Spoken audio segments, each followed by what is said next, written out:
I'm going to be covering 4 topics in this video. Number 1 is stacked timelines. Number 2 is mastering your keyboard shortcuts. Number 3 is the Ripple edit tool in Premiere. And number 4 is looking at your project through your client or your audience's eyes. Welcome to the AETHRA Films YouTube channel.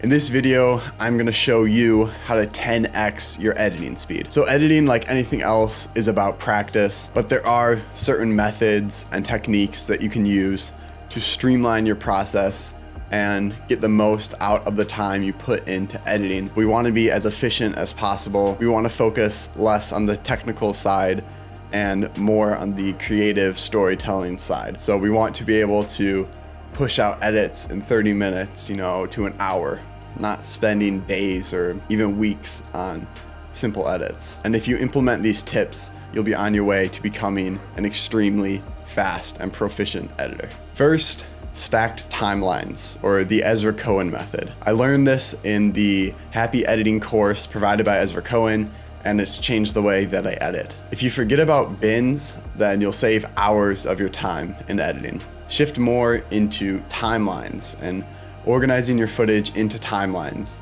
and using pancake editing to move your projects along faster and also bring uniformity to your projects. So step 1 is import all of your footage and put it into a single bin. Then bring all of your footage into a timeline and name that timeline all. This is where all of your clips are going to stay, and you're not going to have to worry about accidentally deleting a clip or losing it in the project as your edit gets more complex, because it's going to stay here. So once you do that, you're going to duplicate that all timeline and sort of forget about it. The timeline you just duplicated, you're going to name selects. And this is the fun part, where you grab your selects, the actual pieces of footage, the clips that are going to be used in your final edit. Maybe put on some music or a podcast, or use the time to envision your final product, your final edit. Think of the layers in this timeline as a tier list. So we have the base layer, and when you like a clip or a section of a clip, you're going to move it up 1, and there's a keyboard shortcut to do so. If you really like a clip, if it's a hero shot or something that you just want to work with more, or it's a highlight, you're going to move that up another layer. So there's the base layer, tier 1, and tier 2. And you don't need to worry about deleting your clips as you're doing this.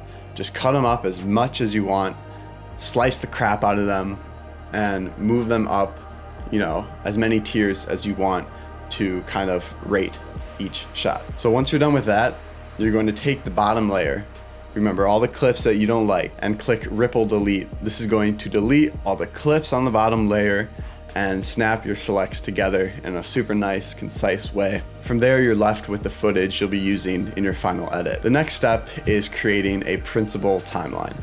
And this timeline should match the settings of your all and your selects timelines. So open the principal timeline and stack your selects timeline on top of that. And this is what we call pancake editing. And what this does is it allows you to drag clips from your top timeline and move them down into your principal. And this removes the struggle of looking for things in bins and scrubbing through all those messy thumbnails. It will save you so much time. So I would highly recommend using this workflow, and every single project will be uniform and quick, and you'll know how to start each project, which, as we both know, is usually the hardest part of starting an edit. But it takes the thinking out of it, and it just puts you into a state of action where you know exactly what you need to do, and all that's left is to do it. Keyboard shortcuts. You want to master your editing program's keyboard shortcuts. And if things don't work, feel free to totally change everything so that it suits you the best. I would set things up so that it's most comfortable for you. Use these shortcuts in practice until you have them memorized and they're second nature to you. And a life hack that I don't really hear talked about at all is most programs allow you to either choose the keyboard shortcuts from another program, like DaVinci Resolve. You can take the shortcuts from Premiere Pro. And even in Resolve, you can tweak the shortcuts the same way that you did in Premiere Pro. So if you're using multiple programs, I would translate the keyboard shortcuts from program to program so that everyone is uniform. This is how you can learn new NLEs super quickly. Most people, it would take a couple months to learn a new editing program, and most people are scared to switch. But I switched from Premiere to DaVinci Resolve in a couple hours because I changed my editing shortcuts and I changed the settings to my liking. So in Premiere Pro or Resolve or any program, you can pull up the keyboard shortcuts and, like I said, memorize those or customize them. But I'll show you mine really quick just so you can kind of get an idea of what I do and maybe take some things from there or discard some things. Just use it as sort of a baseline to build your own keyboard shortcuts. So the next tip I have is a simple one, and it's just the Ripple Edit tool in Premiere Pro. This tool is a simple checkbox in the preferences. I would highly recommend checking this off. So what this tool allows you to do is make a cut and Ripple delete the space in between your cut and the next clip. So if you cut the end of the clip, the next clip on the timeline will snap to the point where you wanted it to cut.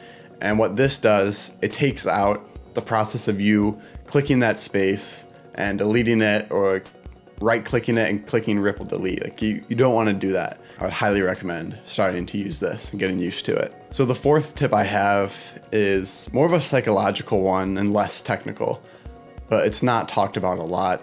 And this is also something that I learned from Ezra Cohen. Once you've completed your cut, or at least your rough cut, you want to step away for a couple hours and come back to it. And that's been talked about before, but what you want to do is come back to it not as an editor, and you don't want to look at it as your project. You want to look at it as either your client or your audience. And this will give you new insights into what you need to change, and you'll kind of be making the revisions that your clients would want before you even show it to them. So I've had projects where clients come back with 0 revisions because I kind of stepped in their shoes, kind of thought back about what I know about them and about what they like, and kind of applied that to the video and made necessary changes, and that led to 0 revisions. And this is something that takes a lot of practice, and it takes getting to know your clients really well, or your audience really well. It will save you so much time, so much back and forth. It will just make the editing process a more joyful process, because it can get a little bit tedious and frustrating at times. So thank you so much for watching. I hope you learned from this video, and I'll see you guys in the next one.